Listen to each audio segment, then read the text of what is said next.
ప్రతి ఒక్కరి నోరు నవ్వుతో నింపబడాలని ప్రార్థన. అతి పరిశుద్ధ తండ్రి, మీ పరిశుద్ధ నామమునకు మహిమ కలుగును గాక.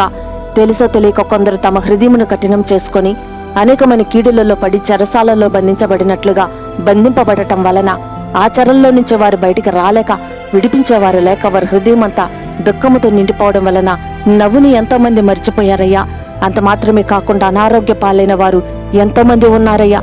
తమ స్థితిని తలంచుకుంటూ దుఃఖంతో ఈ లోకాన్ని విడిచిపోయిన వారు ఎందరో ఉన్నారయ్యా.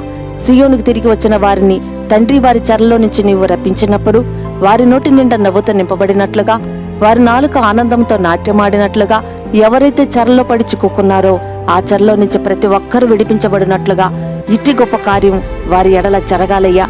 ఇటు గొప్ప కార్యము వారి ఎడల జరుగుతూ ఉండగా వారి దుఃఖమంతా ఎగిరిపోవాలయ్యా. అందుకు ప్రతీకగా వారి నోరు నవ్వుతో నింపబడాలి.